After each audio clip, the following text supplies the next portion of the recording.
merry meet. This is the first of some Yule specials that I'm doing. What I've decided to do is before, on the run up to any of our Sabbats, any of our 8 special days that marks the turning of our wheel of the year, I'm going to do a few little videos just explaining different aspects of it, maybe perhaps expanding a bit on information that I've put in my monthly newsletter. So, Yule, one of my, I think it is my favourite Sabbats. Those of you who are a little bit unsure on what I'm talking about with the Wheel of the Year, I'm also going to be putting up a video explaining that, so keep an eye out for it. Subscribe, ring the bell. Okay, let's get back to Yule. I'm going to start off today with Odin and Father Christmas. Now, a lot of our Wheel of the Year is very much based in our Celtic gods and goddesses, but when we get to Yule, there's a shift for different reasons, and I'll explain this. So the first one, let's look at our Norse, our Odin, our All-Father. So Odin was the king god, if you like, of the Azirs, that the Norse Vikings, to say worshipped is an understatement. It was an integral part of their existence, of their culture. Now, Odin was called the All-Father. So if we're looking for correspondences here, we've got All-Father, Father Christmas. It was actually known as Father Yule. Those of you who speak Norwegian, please forgive my pronunciation now. So, it is until, I think it was 1823, when the poem, which we now refer to as "'Twas the Night Before Christmas," was written, that all of a sudden Father Christmas was, or Santa Claus, was depicted as this jolly man with a big round tummy. Before that, he wasn't. When people thought about Father Christmas, thought about Santa Claus, he was more a thin man with a hood or a hat. Now, Odin was known for travelling in Midgard on Earth amongst mortals. He wore a long fur-lined coat.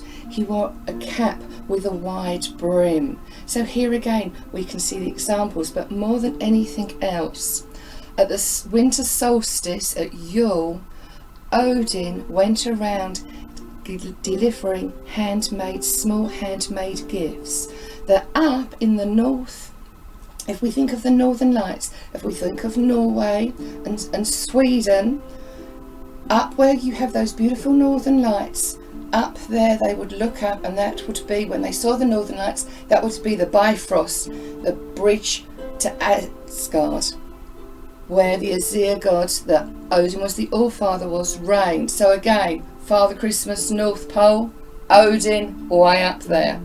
Instead of having a little village of happy elves, he had his men who helped him up in Asgard, making the gifts that he would then give out. So now let's think, okay, so we can see now, we've got Odin, we've got Father Christmas, Santa Claus, we've got the appearance, we've got the fact that they both give gifts. How do they get transported around? We know, again, from "'Twas the Night Before Christmas," that lovely poem, 1823, that we've got all of the names of all of the reindeers.